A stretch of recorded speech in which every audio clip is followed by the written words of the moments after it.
नमस्कार, आपका स्वागत है आपके अपने चैनल धर्म का मार्ग में। आज मैं आपके लिए लेकर आई हूँ रामायण में दूसरा कांड, जिसका नाम है अयोध्या कांड। पिछली वीडियो में मैंने आपको बाल कांड के बारे में बताया था। इस वीडियो में हम अयोध्या कांड के बारे में विस्तार से जानेंगे। तो चलिए शुरुआत करते हैं। अयोध्या का वैभव और जीवन। अयोध्या नगर सुंदर, विशाल और समृद्ध था। नगर के बीच में राजमहल खड़ा था, जिसकी दीवारें सोने और रत्नों से सजी थीं। चारों ओर सुनहरी धूप में नहाए हुए गगन और स्वच्छ नहरें थीं। राजा दशरथ के शासन में नगर में सुख, शांति, न्याय और धर्म की स्थापना थी। राजा दशरथ ने पुत्रों को धर्म, नीति, शस्त्र और शास्त्रों का ज्ञान प्रदान किया। उनके पुत्र राम, भरत, लक्ष्मण और शत्रुघ्न सभी गुणों से परिपूर्ण थे। राम की छवि सदाचार, धैर्य, साहस और बुद्धिमत्ता का प्रतीक थी। नगर वासियों के मन में राम के प्रति गहरा सम्मान और प्रेम था। कहने का तात्पर्य यह है कि अयोध्या कांड की शुरुआत हमें यह सिखाती है कि सच्चा नेतृत्व और परिवार का आदर्श जीवन धर्म, सत्य और न्याय पर आधारित होता है। दूसरा पॉइंट आता है कैकेयी का वरदान और द्वंद्व। राजा दशरथ की 3 रानियों में सबसे बुद्धिमान और महत्वाकांक्षी थी कैकेयी। दशरथ ने यज्ञ द्वारा पुत्र प्राप्ति के बाद उसे पुरस्कार स्वरूप 2 वरदान देने का वचन दिया था। राजा के राज्याभिषेक की तैयारी हो रही थी। कैकेयी ने सोचा कि भरत को राजा बनाना चाहिए और राम को वनवास भेजना चाहिए। उसने पहले वरदान में भरत के लिए राज्य और दूसरे वरदान में राम के वनवास की मांग की। राजा दशरथ अत्यंत दुखी हुए। उनके हृदय में राम के प्रति और धर्म के पालन का द्वंद्व था, परंतु वे अपने वचन और धर्म का पालन करने के लिए मजबूर थे। संवाद है। कैकेयी राजा से कहती है, हे पति, मुझे 2 वरदान हैं जो आपने मुझे दिए थे। एक मैं अब मांगना चाहती हूँ। राजा दशरथ संकट में। कैकेयी, जो भी मांगोगी वह तुम्हारा होगा, पर मेरे हृदय को भारी दुख होगा।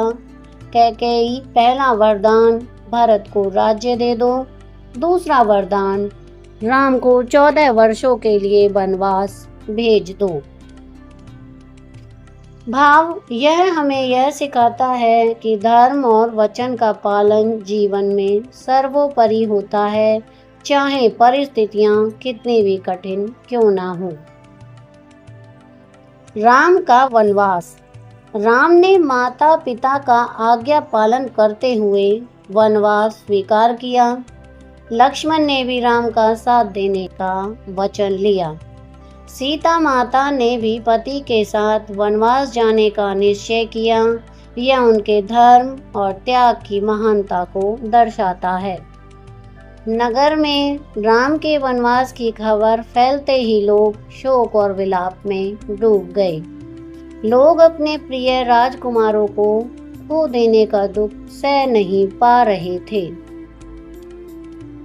राम कहते हैं, माता पिता के आदेश का पालन करना हमारा धर्म है। वनवास कठिन है, पर इसे स्वीकार करना आवश्यक है। सीता कहती हैं, प्रिय, राम, मैं आपके साथ रहूंगी। कठिन समय में हम एक दूसरे का साहस बनेंगे। लक्ष्मण कहते हैं, भाई मैं भी आपके साथ रहूंगा। आपका सुख और दुख मेरा भी है। कहने का भाव यह है कि राम, लक्ष्मण और सीता का वनवास कर्तव्य, त्याग और पारिवारिक समर्पण का प्रतीक है। दशरथ की मृत्यु। राम के वनवास के कारण राजा दशरथ अत्यंत दुखी हुए। वे अपने हृदय में राम के प्रति प्रेम और प्रेम का विरह महसूस कर रहे थे। दुख के कारण उनका स्वास्थ्य बिगड़ने लगा। अंततः राजा दशरथ दुख और विरह में प्राण त्याग बैठे। राजा दशरथ कहते हैं, हे राम, यदि तुम राज्य में होते तो मेरे हृदय को शांति मिलती। अब मैं कैसे जीवित रहूं?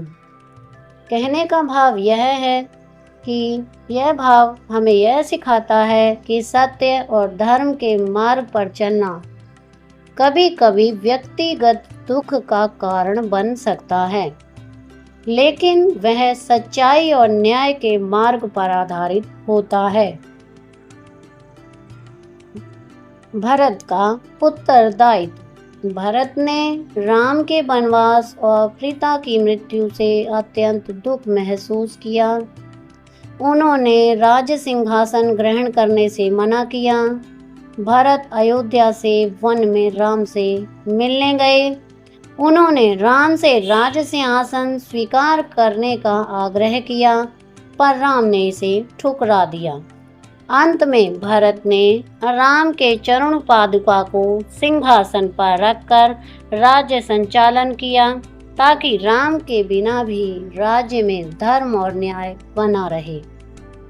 भरत कहते हैं, भाई, राज्य सिंहासन मेरा नहीं है, आप ही राजा हैं। कृपया लौट चलें और राज्य संभालें।